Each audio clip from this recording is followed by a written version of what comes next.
मन के भीतर समाया हुआ अज्ञान माया है। मन जो कुछ भी सोचता है वह सब माया से प्रभावित रहता है। यह संसार भी माया के स्वरूप का ही आकार प्रकार है। हम अपने आसपास जो कुछ भी अनुभव करते हैं वह माया है। माया जन्म सभी वस्तुएं नाशवान है। प्राणियों को माया से क्षणिक सुख का आभास होता है। माया का अस्थिर चंचल भोग भोक्ता को भी अस्थिर व चंचल बना देता है। वह माया को पकड़ने के लिए दौड़ता रहता है, परंतु माया किसी की पकड़ में नहीं आती। अंत में सबको खाली हाथ विदा होना पड़ता है। फिर भी धनी निर्धन राजा रंग सभी दिन रात माया के स्वप्न देखते रहते हैं। संसार के सभी दुख और चिंताएं केवल माया के लिए ही है। कबीर साहब बहुत ही सुंदर साखी में कहते हैं, माया छोरन सब कहे माया छोड़ी न जाए, छोरन की जो बात करूं बहुत तमाचा खाए। माया के अवगुणों को बताते हुए उसे त्यागने की बात तो सब करते हैं, परंतु माया का त्याग नहीं किया जाता। इसे त्यागना इतना आसान नहीं है। जो इसको छोड़ने की केवल बात ही करते हैं उनका कहना व्यर्थ है।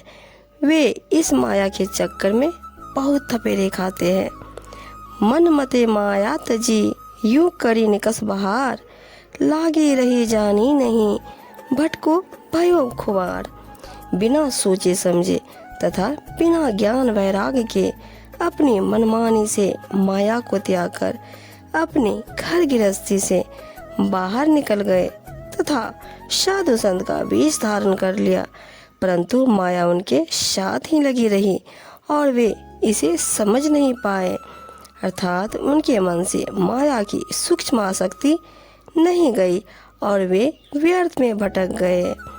कहते हैं, माया से मुक्त व्यक्ति आवागन से मुक्त हो जाता है।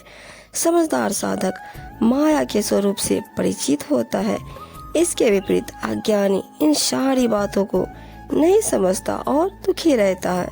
माया मोहिनी का मिथ्या रूप आवरण सत्य ज्ञान साधना से हटता है।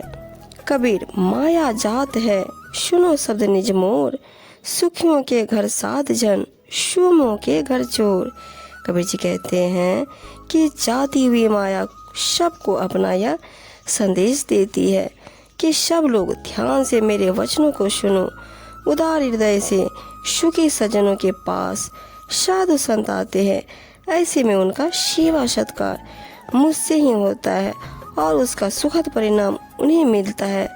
परंतु कंजूसों के घर में तो यदा कदा चोर घुस जाते हैं, उनके द्वार में चुरा ली जाती है।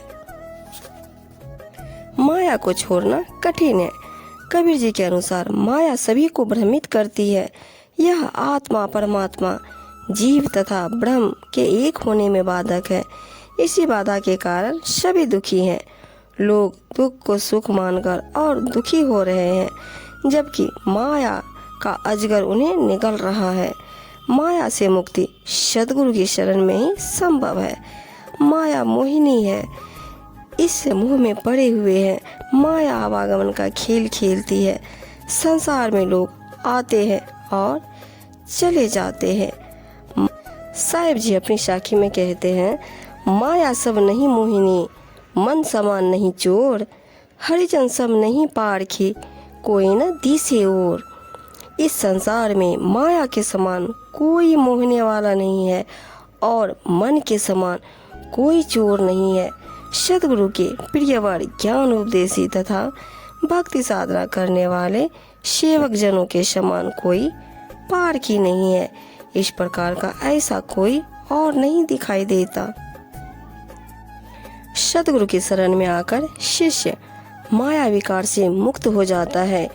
मनोरथ वाला मन उसी पक्षी के समान है जो आशा के आकाश में उड़कर बहुत ऊंचाई पर पहुंच जाता है, किंतु आधार के अभाव में थककर आकाश से माया के पास गिर पड़ता है। आशा आकाश के समान विस्तृत अवश्य है, परंतु माया से मुक्ति पाना सहज नहीं।